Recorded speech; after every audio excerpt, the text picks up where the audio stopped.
Oh, Pace Mannion. Ready? Damn. Welcome to POSTCAST. David Locke along with Ron Boone here in Phoenix after the Utah Jazz beat the Phoenix Suns in a bloodbath of a defensive battle, and the Jazz find a way to grab it late. We'll be talking about it coming up on POSTCAST. POSTCAST is brought to you by the store at 600 South and 20th East. Also, the new store down at the Gateway, as well as the store at 900 South and 100 West. So nice to have you with us tonight.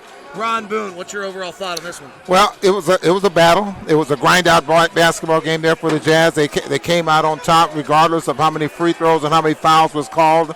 They responded by playing some very good defense there in that fourth quarter. You just can't say enough about what Quinn was able to do with this team. We are live for you on Facebook, on Twitch, and on YouTube, all at Locked On Live. We are live for you on Periscope at Locked On Sports. Send us your questions and let us know your thoughts on this one. And Andy Hermito comes in with the first comment of the night. I did not know that Bojan had such a complete game. And Ron, you've been saying that for the last two games. He keeps showing you more and more. He impresses me every game. I've seen something different from him. The dunk that he had, didn't know he was one of those guys that would drive to it and dunk in traffic. The way he gets to the basket and the variety of shots that he has, we knew and we expected him to be a three-point shooter. What we did not know was the things that he can do with the ball in his hands. So if you're just catching this one, the Jazz open up and they jump out to a first quarter lead, 28-21. The defense is brilliant in that first quarter. They hold them under a point of possession, but the second quarter just becomes a mess. The Jazz go 4 of 20 from the field. That's only because they hit their last two shots of the quarter is back-to-back transition threes by Bojan and Royce. Before that, they were 2 of 18. The Suns go 4 of 24 in that second quarter, so the Jazz defense is still brilliant. And the Jazz lead at 46-39. The Suns scored 31 points in that third quarter, tied at 70. They take a 7-point lead in the fourth quarter, and it looks like they're about to go to 3-1. What allowed the Jazz late to make the plays the Suns didn't make? Well, individual play. Push the ball up the floor. They had a couple of ability to push the ball ahead of the defense and knock down a couple of threes, but the big thing was the free throws. Knocking down free throws. The Jazz ended up shooting 38 free throws in the ballgame, making 32 of them for 84%. And so I thought that was huge, especially with Rudy Gobert in the fourth. Well, Triple Tink on Periscope says Rudy's free throws won the game for the Jazz. Mm-hmm. He's right. 8 of 8 for the Jazz in the fourth quarter of this one. Defensively, Rudy was just amazing in the first half. The Jazz, through 4 games, are a better defensive team statistically than they were a year ago. Is it possibly true?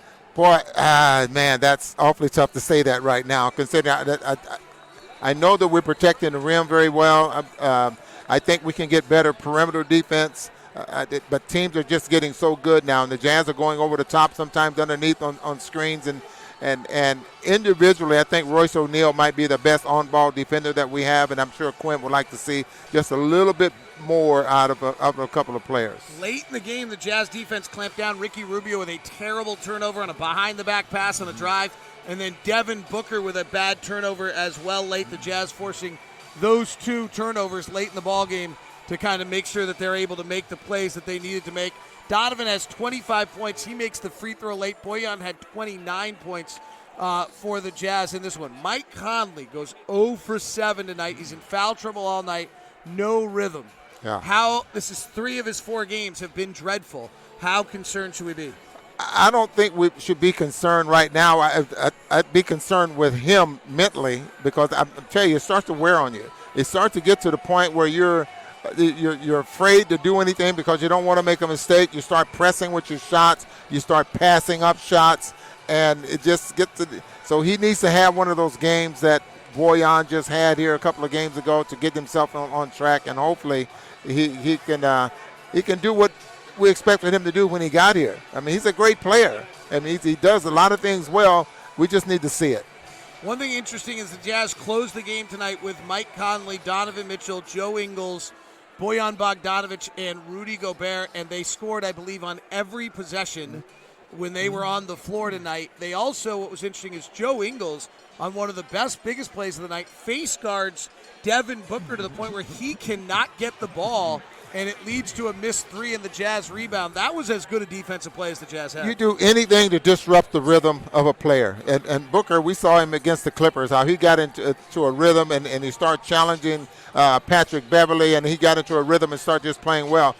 But whatever it takes to disrupt the player, we saw Carter tonight for the Suns, how he started to get involved in physical and get up on players and everything, just trying to take that rhythm away from them. And that's what Joe Ingles was trying to do, just take it away. How big a deal is this win? I mean, the Suns are 2-2. They're gritty. They play well defensively. They came out with a bunch of energy. They're probably not a playoff team, though they're closer than people probably realize. How big a deal is it the Jazz got this win against Phoenix tonight? Well, any win on the road, if you're going to be a good team in the NBA, if you're going to be one of the teams in the Western Conference that's going to try to get to the Western Conference Finals and maybe get to the NBA Finals, you got to win on the road. Games that you think you're better than the team, that your opponent, those are the ones you got to make sure you get, and then steal a couple in the process. So any road win is always good. Matt James on Facebook says he hasn't seen the game, but he's looking forward to watching it. Should he watch this one? Absolutely. Heck yeah.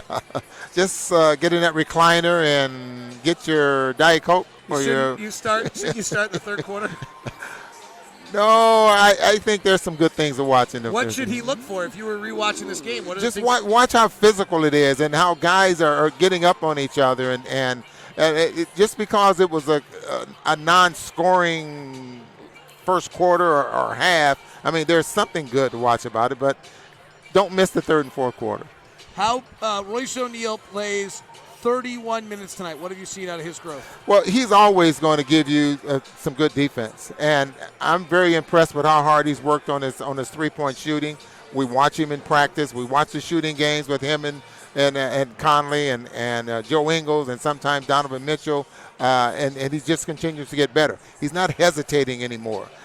Last year, he probably would have hesitated at taking some of those shots. His confidence is definitely there, and obviously he's letting it fly. And Bach and YJ on Twitch says, listen to it instead. You're right. You can always re-listen to Jazz broadcasts on the Utah Jazz Radio podcast. Go grab that Utah Jazz Radio podcast. The Jazz win it tonight.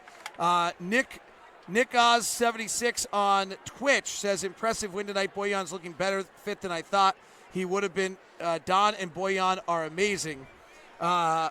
Andy says, Moutier, no doubt he can handle the backup minutes.